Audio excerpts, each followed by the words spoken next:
দীপাকে ভুল বুঝে আবারও নিজের বাড়িতে চলে গেল সূর্য। এদিকে রূপা তো কান্নায় ভেঙে পড়েছে। অনেক বছর পরে রূপা আবারও বাবার জন্য উতলা হয়ে পড়েছে।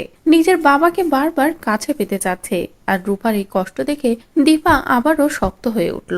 দীপা বলল, না, এভাবে ভেঙে পড়লে চলবে না, আর এভাবে আমি হারও মানবো না। ডাক্তার বাবুকে তো যে কোনো প্রকারে আমাকে সত্যটা জানাতেই হবে। ডাক্তার বাবুকে বোঝাতে হবে সোনা রূপা তারই সন্তান।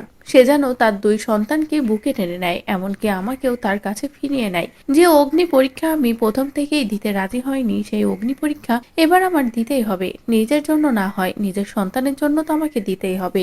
ডাক্তার বাবু যখন আমার কোনো কথা শুনতেই রাজি নয়, তাহলে এবার আমারও অন্য রাস্তায় হাঁটতে হবে। বলেই দীপা চলে যায় হসপিটালে।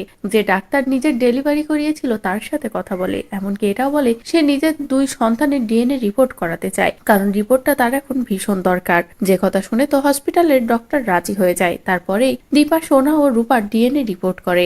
লাবণ্য সাহায্য নিয়ে ডিএনএ রিপোর্ট করেই সেনগুপ্ত বাড়িতে গিয়ে সূর্যের সামনে রিপোর্টটা ধরে আর বলে, ডাক্তারবাবু এই নিন, এই রিপোর্টটা দেখুন। যদিও আপনার মনে হতে পারে যে আমি হয়তো ভুল রিপোর্ট নিয়ে এসেছি, কিন্তু এমনটা সন্দেহ হলে আপনি নিজে একবার সোনা রূপার ডিএনএ রিপোর্টটা করিয়ে দেখুন। আপনিই ওদের বাবা, সোনা রূপা আপনারই সন্তান। যে রিপোর্টগুলো দেখে তো সূর্যের মাথা ঘুরে যায়।